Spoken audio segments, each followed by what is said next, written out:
কুরবানির ঈদে স্ত্রী সন্তানদের নিয়ে নিজের তৈরি পাকা ঘরে ফিরবেন এমনই স্বপ্ন ছিল পটুয়াখালীর কামালের, কিন্তু সেই স্বপ্ন রূপ নিল এক মহা ট্র্যাজেডিতে। জীবিত নয়, পুরো পরিবারকে ফিরতে হচ্ছে কফিনবন্দি হয়ে।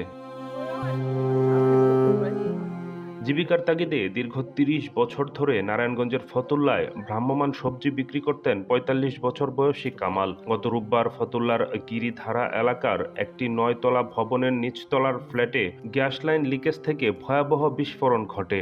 এতে গুরুতর দগ্ধ হয় কামাল, তার স্ত্রী সাইমা, ২ মেয়ে মুন্নি ও কথা ও একমাত্র ছেলে মুন্না। ঢাকার জাতীয় বার্ন ইনস্টিটিউটে চিকিৎসাধীন অবস্থায় মৃত্যুর মিছিলে শামিল হয় পুরো পরিবার। সোমবার কামাল মারা যাওয়ার পর বুধ, বৃহস্পতি ও শুক্রবার একে একে নিভে যায় তার স্ত্রী ও ৩ সন্তানের প্রাণ।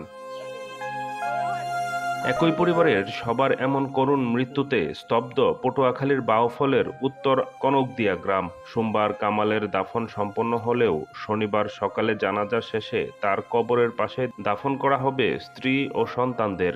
ঈদের আনন্দ রূপ নিয়েছে এক অনন্ত বেদনায়। পুরো ফ্যামিলি ইহারা আইবে, রাত্রের দিকে নিয়ে আসবে আর ঘোরাঘোরা সবাই বাকিটা তুলবে, আইসে হেডা আর হইল না। লাশ বাইর করা হয়েছে মঙ্গলবার দিন বাড়িতে আনছে এবং আনার পূর্বে পর আবার হার মেয়ে মারা গেছে। একদিন পর মেয়ে মারা গেছে, আবার ফিরিয়া ছেলেটা মারা গেছে। ছেলে মারা যাওয়ার পর্বে তার স্ত্রী এবং মেয়ে মারা গেছে। 5 জন, একই ফ্যামিলির 5টা লোক মারা গেছে। আর 10 বছর পরে যে বলবে যে কালাম নামে কোনো লোক, এটা আমার মনে হয় থাকবে না। বাবা মা আরো প্রায় 15-20 বছর আগে হয়তো মারা গেছে।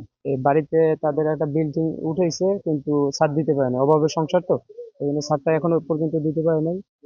যে তার এক ভাই আছে বাড়িতে, সেও ঢাকা থাকে, এখন ওই লাশের সাথে আছে।